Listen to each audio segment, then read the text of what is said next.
Hello! Welcome to the second tutorial to feature, well, me speaking. Today we are going to be making a moving banner. To do this, I'm just literally going to use The Sims and Blender. Believe it or not, you can do all of this just using those two programs. So, we're going to start out by me playing around in Sims and making our new cast of characters for animating. You've obviously seen me, Archimedes the cat, because everyone needs a cat. And then we're going to move on. Right, I've written myself some rules. I am only allowed to change the gender, hair colour, and eye colour. I forgot to write that up. Weight can't be changed, muscle mass cannot be changed, and if I do have to change the gender, a new random sim must be rolled. Clothing is completely up to me, so if you don't agree with it, then yeah, sorry about that. My style is not well known. So we start out with our first female character. There's going to be 3 of each, so 3 girls, 3 boys.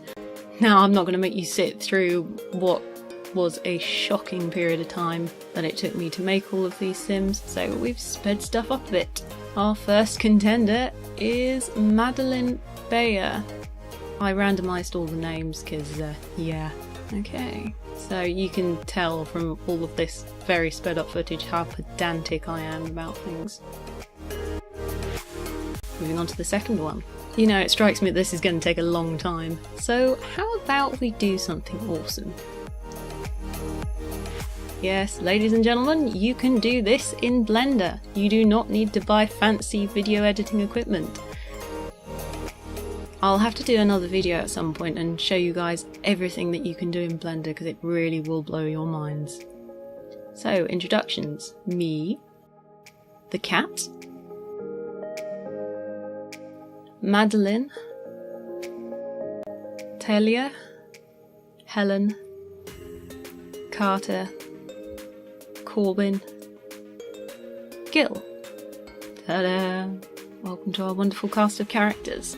These guys will be the ones to, I suppose, show off any animations I make in the future. I'll have to see about making a dog, but because of the limit of 8 Sims per household, I didn't really have the space, and to be honest, this one's going to be chaotic enough as it is. So now that we've made our actors, let's start making the pose for them. Right, I've preloaded Blender with all 8 rigs that I need. 4 girls, 1 cat, 3 boys. Now the first job that I did is just to separate everyone's rigs out into the groups of which I'm going to animate them.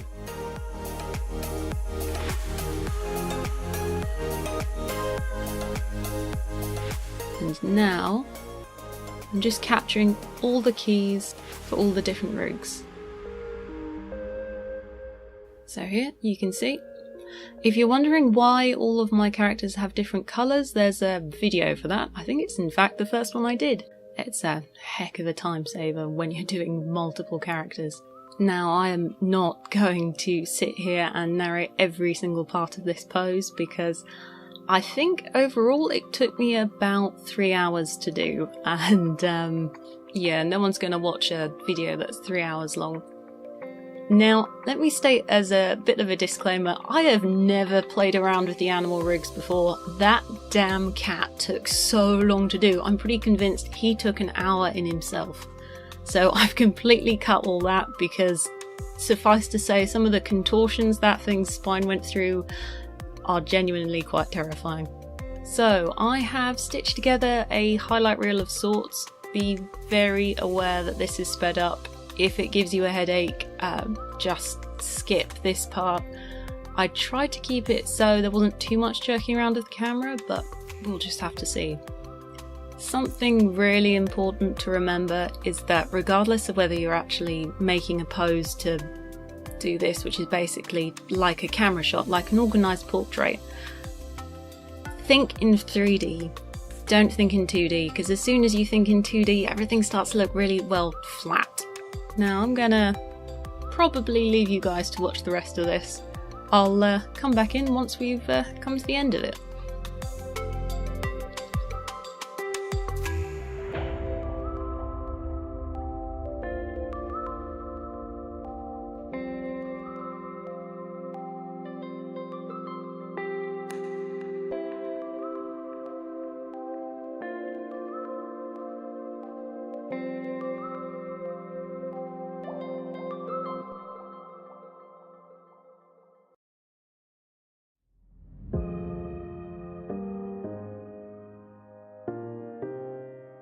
So I'd say we're just about there.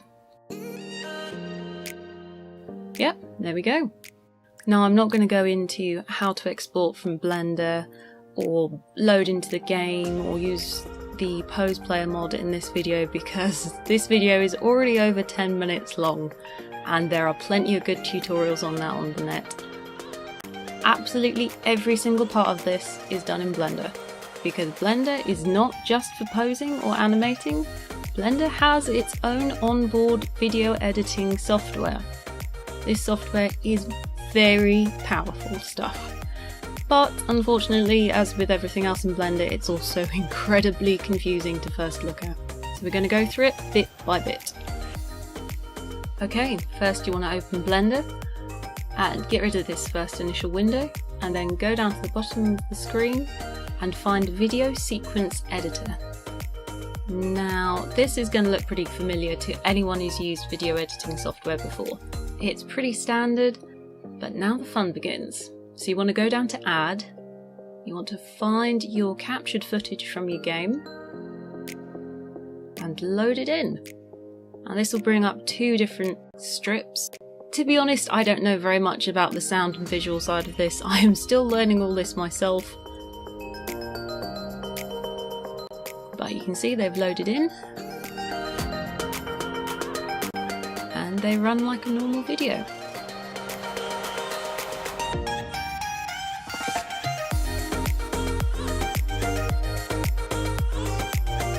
Now we don't need the lighter of the two strips for this, so we can just delete and erase that, which leaves us with the visual. Now, that's all very pretty, but how do we stick our title over the top of it? Well, go down to Add, Image, and then you want to add a black and white title. See, here's one I made earlier. But, as you can see, unfortunately this overlays our background image. So what we need to do is press N on your keyboard, that is N. Go over to Blend and select Add from the drop-down list. This basically gets rid of all the black information in the picture. So all of our background there has now disappeared and we can see the footage behind it. Of course, that's a little bit too big. With my title, I kind of cheated and I've set it to a proper size already. For you guys, if you haven't actually calculated what size title you're going to need, you are going to need to add an effect to your image. Go Effect Strip, and then you want Transform. Make sure you have your title selected. You want to go over to Blend again and do Add so you can see the footage behind it. Okay, so once you've added that effect strip, I think you can tell I cut the footage here a little bit because suffice to say it was confusing what I was up to, and it's much better to do this. So yours will still be full size. To adjust the scale, you need to go down on the right hand menu that we opened up by pressing N earlier, select Bicubic from the Interpolation drop down menu, and then go down to Scale, and if you click and drag the numbers there, you will see the title get bigger and smaller. Positive, bigger, negative, smaller. And then to adjust the position of that on the screen, you want to click and drag or type in numbers if you're feeling confident into the X and Y categories above Scale. You do also want to make sure you've ticked Uniform Scale, or else you're going to end up stretching your image. Right, once all that's done, if you click and drag the timeline, you can see everything works until the title disappears.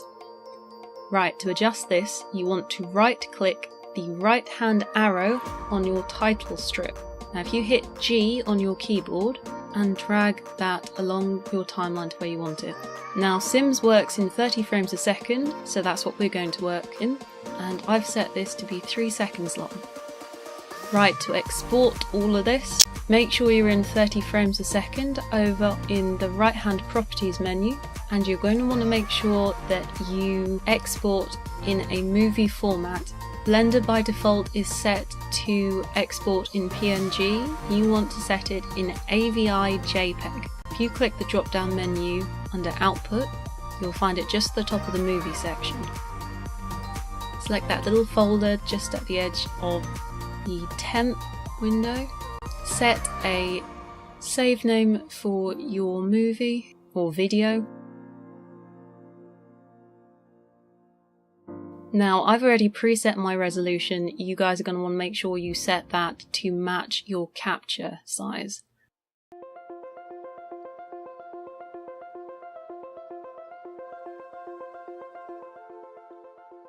Make sure everything is aligned and then click animation. It'll bring up this, which is just its rendering video. Once that's done, your video will be finished, ready to export, and it will be sitting in that folder you selected waiting for you. And there we go, load it up, and there it sits. You can convert it into a GIF in whatever service you use. So I hope you all enjoyed that. I'm going to go and have a glass of water now because I've got a sore throat. If you did enjoy that, yeah, leave me a like, I don't know, reblog it if you want. I am still so very new to the whole social media side of all this. Heck, if you found it useful, leave me a comment. If you want me to cover something in particular, let me know. I'm more than open to suggestions. Probably won't do another tutorial vid for a while because this took a long time to put together. So I hope you all have a very pleasant evening, and yeah, see you again next time. Probably be animating for a while now rather than all this fancy stuff, so expect a couple of time-lapse animation videos to come out in the next few days. Okay, see you later. Judging Cat is judging me.